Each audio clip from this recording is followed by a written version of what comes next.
అందరికీ నమస్కారం అండి. గాయత్రక్క హోమ్కి స్వాగతం. ఈరోజు వీడియోలో దసరా శరన్నవరాత్రుల్లో భాగంగా 4వ రోజుకి చేరుకున్నాం. ఈ దసరా శరన్నవరాత్రుల్లో ప్రతిరోజు పర్వదినమే, ప్రతిరోజు కూడా విశేషమే. అమ్మవారిని ఎన్ని రూపాల్లో కొలిచినా మనకి తక్కువగానే అనిపిస్తుంది. ఎందుకంటే అమ్మ యొక్క మహిమ అలాంటిది.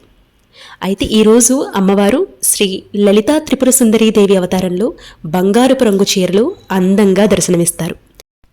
అమ్మవారికి ఇవాళ నివేదించవలసినటువంటి నైవేద్యం పరమాన్నం లేదా చక్కెర పొంగలి.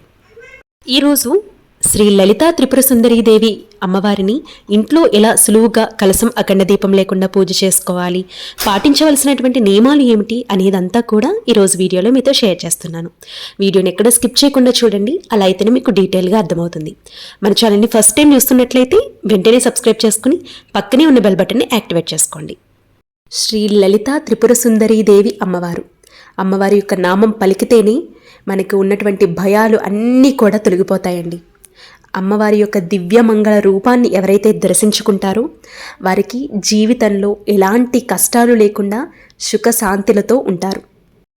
కదంబ వనవాసిని అని అంటారు కదండి. అమ్మవారికి కదంబ పూలు దొరికినట్లయితే కనుక కదంబాలతో ఈరోజు అమ్మవారిని అర్చించండి, చాలా మంచిదన్నమాట. లేదు అంటే మీకు పసుపు రంగు పూలతో కూడా అమ్మవారికి పూజ అనేది చేసుకోవచ్చు. అయితే గుర్తుపెట్టుకోవాల్సిన విషయం ఏంటంటే, మనలో చాలామంది లలితా పారాయణం చేస్తూ లలితా త్రిపుర సుందరీదేవి అమ్మవారికి పూజ అనేది 9 రోజులు కూడా చేసుకునే వాళ్ళు కూడా ఉంటారండి. అమ్మవారిని అంటే మనం వరలక్ష్మి వ్రతానికి ఎలాగైతే అమ్మవారిని నిలబెడతామో అలా నిలబెట్టి లలితా త్రిపుర సుందరీదేవి అమ్మవారికి ఈ 9-10 రోజులు కూడా చక్కగా పూజలు అనేవి నిర్వహించుకునే వాళ్ళు కూడా ఉంటారు. అయితే లలితా త్రిపుర సుందరి అమ్మవారి యొక్క పూజ చేయాలి అనుకుంటున్నప్పుడు తప్పకుండా గుర్తుపెట్టుకోవాల్సిన విషయం ఏంటంటే, పులుపు అనేది తగలకుండా జాగ్రత్త పడుతూ నియమ నిష్టలు పాటిస్తూ అమ్మవారిని పూజ అనేది చేసుకోవాలి. అందుకే అమ్మవారికి రోజు నివేదించవలసినటువంటి నైవేద్యం కూడా చక్కెర పొంగలి, పరమాన్నం, తీపి పదార్థాన్ని మాత్రమే అమ్మవారికి నైవేద్యంగా పెట్టాల్సి ఉంటుంది. ఇది ఒక్క విషయం గుర్తుపెట్టుకోండి. అయితే ఈరోజు లలితా త్రిపుర సుందరీదేవి అవతారంలో ఉన్నటువంటి అమ్మవారికి మనం పూజ అనేది చేస్తున్నాం కాబట్టి మీకు వస్తుంది, చదువుకోగలము అనుకుంటే కనుక లలితా సహస్రనామాన్ని చదువుకోండి. ఎందుకంటే లలితా సహస్రనామం చాలా చాలా పవర్ఫుల్ అండి. ఆ పారాయణం చేయటమే చాలా చాలా పవర్ఫుల్ అనమాట.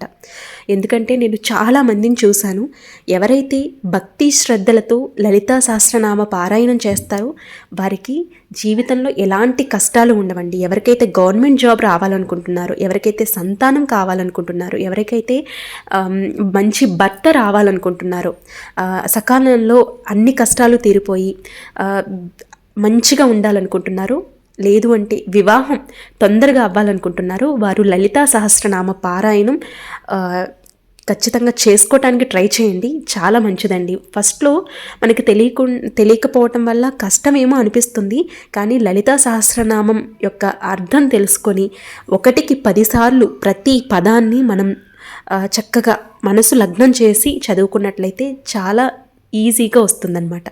కాబట్టి లలితా సహస్రనామ పారాయణాన్ని చేసుకోవటానికి ట్రై చేయండి. ఫస్ట్లో అందరికీ రాదండి, మనం కంఠస్థ చేస్తూ ఉంటేనే మనకి వస్తుంది. కాబట్టి మనకి తప్పులు దొర్లినా కూడా ఒక నియమనిష్టలతో అమ్మవారి యొక్క లలితా సహస్రనామ పారాయణం చేసుకోవటానికి ట్రై చేయండి. ఎలా పడితే అలా లలితా సహస్రనామ పారాయణం చేయకూడదండి. మీకు గురువు ఉన్నారు అనుకున్నా గురువు దగ్గరికి వెళ్ళి నేర్చుకోండి ఫస్ట్. లేదంటే టీవీలో పెట్టినా కూడా మనకి చక్కగా మంచిగా చెప్తున్నారు, ఎందుకంటే ప్రతి అర్థాన్ని వివరించి చెప్తున్నారు కాబట్టి అలా వింటూ నేర్చుకున్నా కూడా మంచిది. కాబట్టి ఈ లలితా సహస్రనామ పారాయణం చేయటానికి ప్రయత్నించండి. ఎందుకంటే నేను చాలామందిని చూశాను అండ్ నాకు కూడా పర్సనల్గా చాలా బాగా అనిపించి మీతో షేర్ చేస్తున్నాను అనమాట. అయితే ఈరోజు అమ్మవారికి ఇష్టమైనటువంటి పూజా ద్రవ్యాలతో అమ్మవారిని పూజించుకుంటే చాలా మంచిది.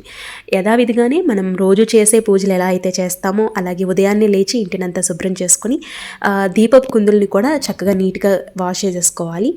ఎందుకంటే ఆదివారం వచ్చింది కాబట్టి శుక్రవారం మంగళవారాల్లో ఈ క్లీనింగ్ అనేది పెట్టుకోకూడదు, కానీ మిగిలిన వారాల్లో మనం నీట్గా క్లీన్ చేసేసుకోవచ్చు అనమాట. అంటే అమ్మవారిని కదపకుండా అక్కడ మనం పూజ చేయవలసినటువంటి వస్తువులు ఏవైతే ఉన్నాయో వాటిని క్లీన్ వరకు చేసుకోవచ్చు. తర్వాత వచ్చి ఇంకా గణపతికి పూజ అనేది చేసుకోవాల్సి ఉంటుంది. గణనాథుడికి ఏ వ్రతం చేసినా ఏ పూజ చేసినా కూడా గణనాథుడికి ముందుగా పూజ అనేది చేస్తాం కాబట్టి స్వామివారికి పసుపు కుంకుమ అక్షంతలు సమర్పించి చిన్న బెల్లం ముక్కను నైవేద్యంగా పెట్టి హారతి ఇచ్చి, స్వామి మేము తలపెట్టి ఈ 10 రోజుల పూజల్లో ఎలాంటి ఆటంకాలు లేకుండా చూడు స్వామి అని నమస్కరించుకుని, మేము ఏ పని తలపెట్టినా కూడా అందులో విజయం సాధించేటట్టు చూడు స్వామి అని నమస్కరించుకుని ముందుగా వినాయకుడికి పూజ అనేది చేసుకోవాల్సి ఉంటుంది. నామాలు, సహస్రనామాలు, అలాగే స్వామివారికి అష్టోత్తరం చదువుకొని చక్కగా పూజ అనేది నిర్వహించుకోవాల్సి ఉంటుంది. తర్వాత అమ్మవారికి పూజ మొదలు పెట్టుకోవాలి. మీ దగ్గర అమ్మవారి యొక్క చిత్రపటం లాంటిది ఉన్నా అమ్మవారి పూజలో పెట్టుకోవచ్చు చిన్నది. లేదు అంటే విగ్రహం ఉన్నా కూడా విగ్రహానికి చక్కగా అభిషేకం చేసుకోవచ్చండి. ఈరోజు అభిషేకం చాలా చాలా మంచిదనమాట. అభిషేకం చేసుకున్నా పర్వాలేదు. ఇవేమీ లేవక్క అంటే కనుక మీరు నిలబెట్టినటువంటి అమ్మవారిని లలిత త్రిపుర సుందరి దేవి అమ్మవారిగా భావించి ఈ 9 రోజులు కూడా ఎలా పూజ చేసినా అమ్మని భక్తి, శ్రద్ధ, ఏకాగ్రతతో పూజిస్తే సరిపోతుందండి. అమ్మవారు ప్రసన్నమవుతారు. అలాగే మంచి పాజిటివ్ వైబ్స్ అనేవి ఇల్లంతా కూడా ఉంటాయన్నమాట. అయితే ఈరోజు నేను అమ్మవారిని చక్కగా పుష్పాలతో పూజిస్తున్నానండి. వెండి పుష్పాలతో పూజిస్తున్నాను. మీ దగ్గర నార్మల్ పుష్పాలు లేదంటే పసుపు కొమ్ములతో పూజించవచ్చు. లేదంటే అమ్మవారికి ఇష్టమైనటువంటి పూజా ద్రవ్యాలు ఏదైనా కూడా అమ్మవారికి పూజలో పెట్టి పూజించవచ్చండి. చెట్టు గాజులు ఉన్నాయి, అలాగే గోమతి చక్రాలు ఉన్నాయి, గవ్వలు, వీటిలన్నిటితో కూడా అమ్మవారికి పూజ అనేది చేసుకోవచ్చు. ఇవేమీ లేదనుకోండి, చక్కగా పువ్వులతో పూజ చేయండి, లేదంటే కుంకుమ పూజ చేసుకోండి, చాలా మంచిది. అమ్మవారిని ఇలాగే పూజించాలి, అలా పూజించాలని నియమమేమీ లేదండి. అమ్మవారిని ఎలా పూజించినా కూడా భక్తి శ్రద్ధలతో మనకి ఉన్నంతట్లోనే మన వీలును బట్టి అమ్మవారిని పూజించుకుంటే సరిపోతుంది. కానీ ఇక్కడ భక్తి ప్రధానం, నియమ నిష్టలు అనుసరిస్తున్నామా లేదా అనేది ప్రధానం అన్నమాట. అమ్మవారి పూజ అమ్మవారి వరకు చేరుతుంది అని తెలుసుకోవటానికి మనకి 10 రోజుల్లో ఏదో ఒక ఆనమాలు అనేది మనకి లభిస్తూ ఉంటుందండి.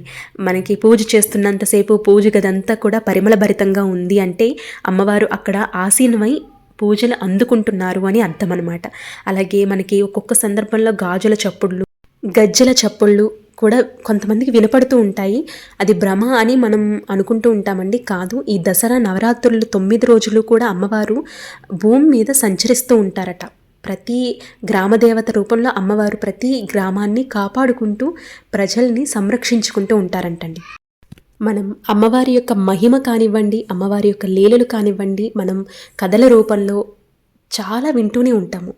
అయితే అమ్మవారి యొక్క నిలువెత్తు నిదర్శనం మన జీవితాల్లో ప్రతి విషయంలోనూ కనిపిస్తూ ఉంటుంది. మనకి ఏదైనా కష్టం వచ్చినప్పుడు అమ్మవారికి చెప్పుకుంటే ఆ కష్టం ఖచ్చితంగా తీరుతుంది. అంతేకాకుండా మనం చేసే ఈ పూజలన్నీ కూడా మనకి ఆపద సమయంలో ఆదుకుంటాయి. ఏ పూజ కూడా వృధాగా పోదండి.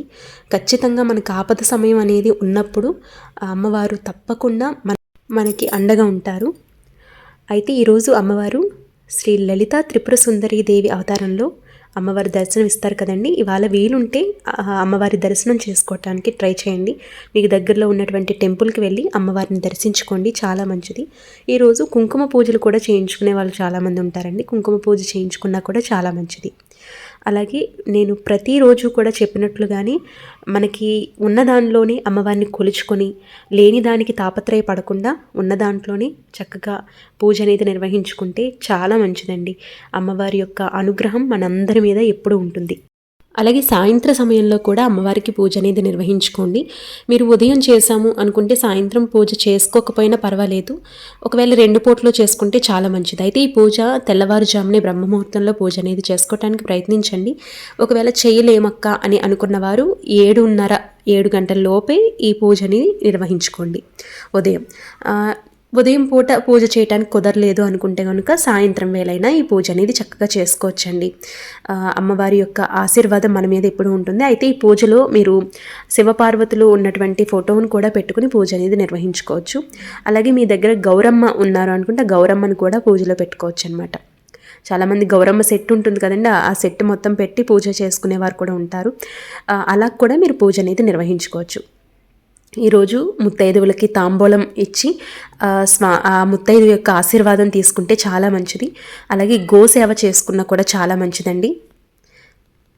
గోమాతని పూజించడం అంటే సకల దేవతల్ని పూజించడమే కాబట్టి గోసేవ చేసుకున్నా కూడా చాలా మంచిది. అయితే ఈరోజు పాటించవలసినటువంటి నియమాలు ప్రతిరోజు పాటించినట్లుగానే మనం నియమ నిష్టలతో అమ్మవారికి పూజ చేసుకోవాల్సి ఉంటుంది.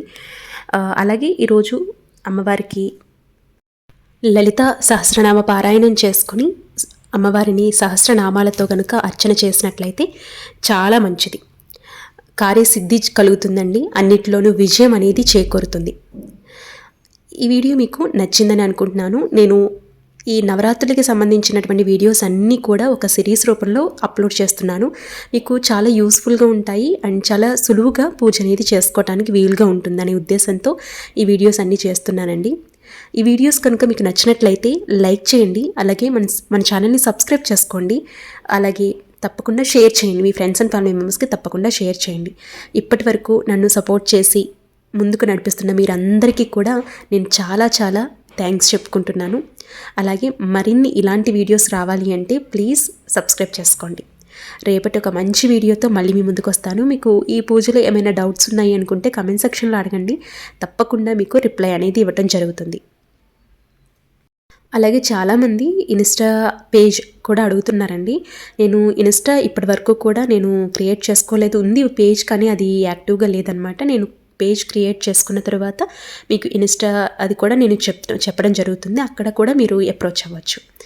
థ్యాంక్ యూ ఫర్ వాచింగ్ అండి. రేపటి ఒక మంచి వీడియోతో మళ్ళీ మీ ముందుకు వస్తాను. అప్పటి వరకు నమస్తే, మీ గాయత్రక్క.